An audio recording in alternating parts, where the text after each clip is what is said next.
বিসমিল্লাহির রহমানির রহিম।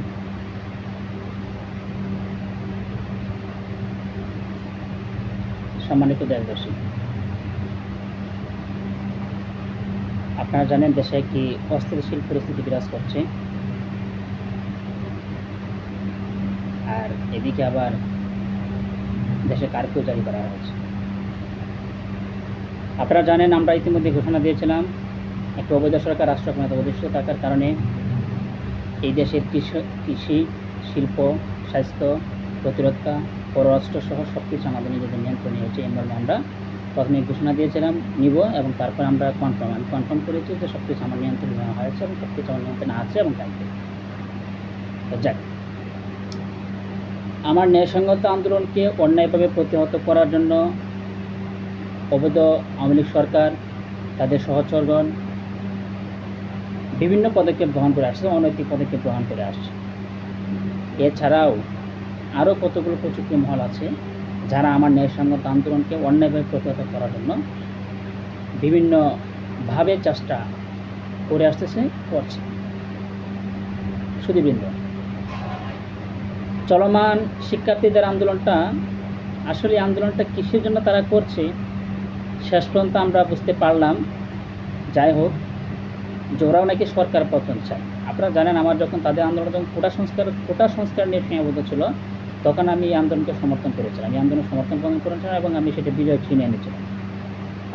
আমরা সেটির দিকে বিজয়ী হয়েছিলাম। তো অবৈধ আওয়ামী লীগ সরকার, আমি তখন সেটা বুঝতে পারিনি যে তাদের এখানে ইন্ধন আছে। তো যাই হোক, ওই কোটা সংস্কারটা নিয়ে আমার মনে হয় কোটা সংস্কারটা তাদের খুব একটা ইন্ধন ছিল না, কিন্তু আর থেকে থাকলেও সেটা হয়তো খুব বেশি না।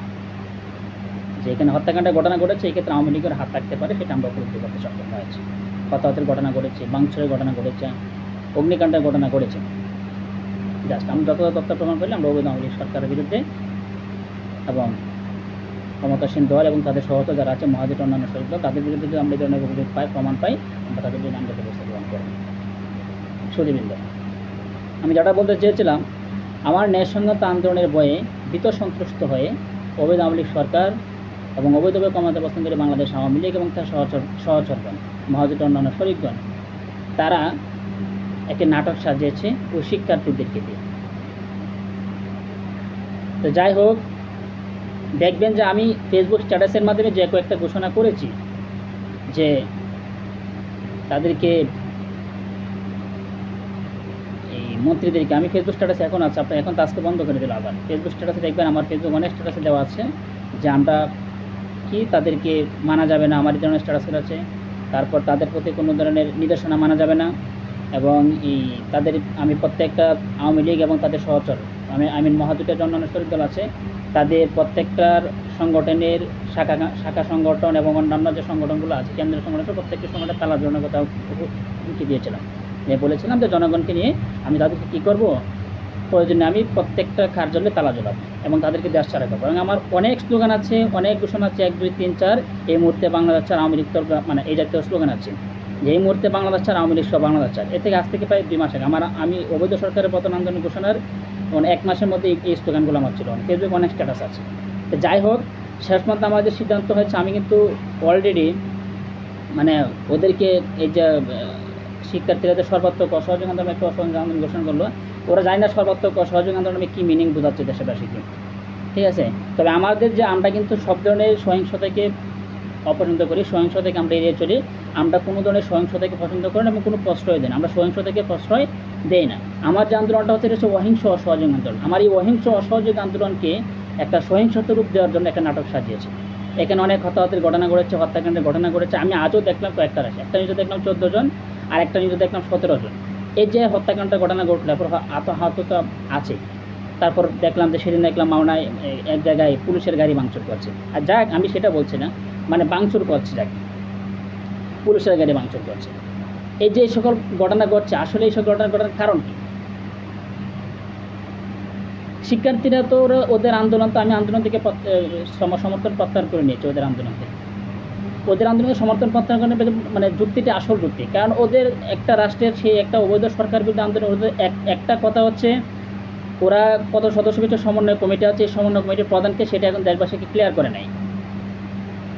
তারপর তারা আন্দোলন ঘোষণা করছে সংবিধান বিরোধী কর্মকাণ্ডে তারা লিপ্ত। এরা অসাংবিধানিক পন্থায়, যদিও তারা সরকার পতনে মানে চেহারাটা জনগণের সামনে চলে আসতে হয়েছে।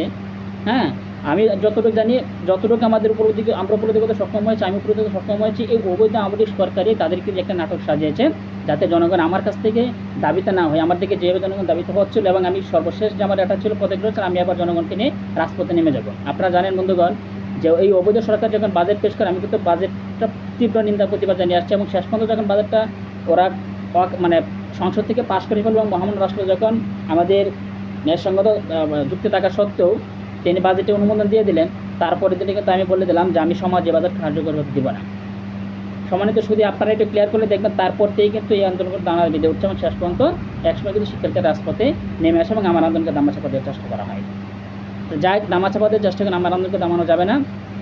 এই দেশ আমার, এই দেশ আমাদের, এই দেশটা আমরাই নেতৃত্ব দেবো, এই দেশটা আমি নেতৃত্ব দেবো ইনশাল্লাহ, ফ্রম টুডে অর টুমরো, আনুষ্ঠানিকভাবে।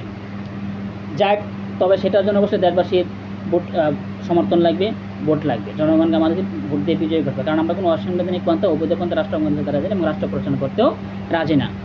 ওই যে ওদের যে কর্মকাণ্ডটা, ওরা যদি দেশের সংবিধান বিরোধী, এক তো গত যে হতাহতের ঘটনা ঘটে গেলো, মানে সুপ্রিম কোর্টের আপিল বিভাগের রায়ের আগে এবং পরে যে সকল হত্যাকাণ্ড ঘটেছে, এই সকল হত্যাকাণ্ডের মধ্যে যেটা হয়েছে, ওদের তো মানে কি,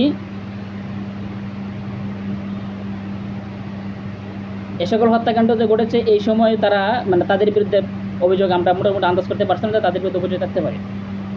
তারপর এই যে এখন তারা হ্যাঁ, তখন যে অভিযোগটা ছিল তারাও কিন্তু তখনই কিন্তু আমি তখন শুধু শিক্ষার্থীদের তখন এই অভিযুক্ত আমি সেটা বলছি না, ঠিক আছে। এখানে বিএনপি জামাতের সম্পৃক্ততা ছিল, হ্যাঁ। তবে যাই হোক, বিএনপি জামাত বলো, নারী শিক্ষার্থীরা বলেন, তবে তাদের মধ্যে অনেকে হয়তো বিএনপি জামাতের সমর্থক থাকতে পারে, অনুসারী থাকতে পারে, আমার যেটা মনে হয়েছে যে তারা একটা অসাংবিধানিক পথে কিন্তু রাষ্ট্র থেকে সরকার উত্যাগ করতে চেয়েছিল। আমরা মোটামুটি ভালোভাবে আমরা এটা অবরোধ করতে সক্ষম হয়েছি।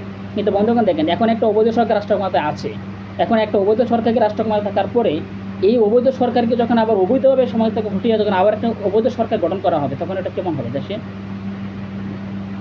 তখন কিন্তু দেশের পরিস্থিতি ভালো হবে না। এখন যেটা আছে, আমার মনে হয় এরকম যদি পরিস্থিতি হয়, অসাংবিধানিকভাবে যদি রাষ্ট্র অবৈধ সরকার ঘটানো হয়, তাহলে কিন্তু দেশের পরিস্থিতি আমার যেটা মনে হয়, বাংলাদেশ স্বাধীনতা সার্বভৌমত্ব যেটা মনে করি দেশের তারা খারাপ হতে পারবে না। যাক, আমি যেটা বলতে চেয়েছিলাম, আপনাদেরকে বলতে চেয়েছিলাম যে আজকে আমি দেখেছি, আমি বেশ কয়েকটা ভিডিও দেখেছি, তাদের অনেক দলীয় ভাষণ দেখেছি এবং শিক্ষার্থীদের অনেক ভাষণ দেখেছি যে তারা কী বলছে। তারা নাকি আরেকটা কর্মসূচি ঘোষণা করছে লং মার্চ টু ঢাকা নামে।